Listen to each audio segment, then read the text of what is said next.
आदाब, जी सलाम डिजिटल देख रहे हैं आप। आपके साथ मैं हूं मुमताज खान। पिटबुल की गिनती दुनिया के इतने खूंखार कुत्तों में होती है कि कई ममालिक में तो इसे बैन भी कर दिया गया है। इधर भारत में पिटबुल के काटने के वाकयात बढ़ते जा रहे हैं। गुज़िश्ता दिनों दिल्ली के एक पार्क में पिटबुल नस्ल के कुत्ते ने बच्चे पर हमला कर दिया था और उसके चेहरे को बुरी तरह नोच दिया।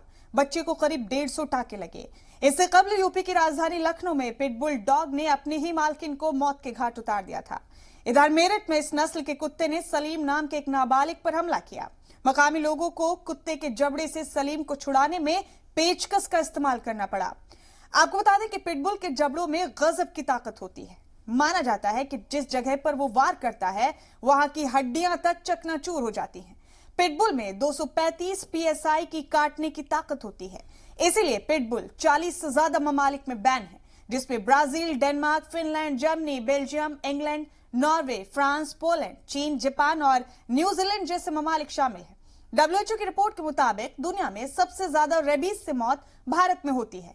हर साल करीब 18,000 से 20,000 लोगों की मौत हो जाती है रेबीज से, जो दुनिया की कुल अमवात का करीब 36% है। WHO के मुताबिक इंसान में 99% रेबीज केस कुत्तों के सबब होते हैं। गुज़िश्ता 3 साल में 1.5 करोड़ हिंदुस्तानी कुत्तों के शिकार हुए।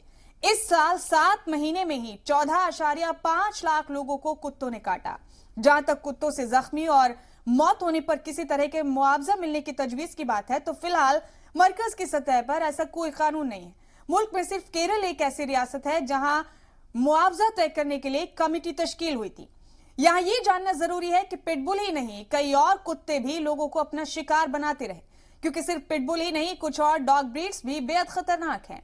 गैर मुल्की ब्रीड के कुत्तों की कई दीगर ऐसी भी नस्लें हैं जिनमें जारहाना कुत्ते पाए जाते हैं, जैसे German shepherd, Doberman, pinschers, wolf hybrid, boxer, great Dane वगैरह। आज के वक्त में आसानी से आपके आसपास दिखने वाली कुत्तों की ये नस्लें भी काफी खतरनाक और आक्रामक होती हैं। ये कुत्ते भी पिटबुल की तरह ही गुस्सैल होते हैं, जो कई बार तो अपने मालिक पर भी हमला कर बैठते हैं।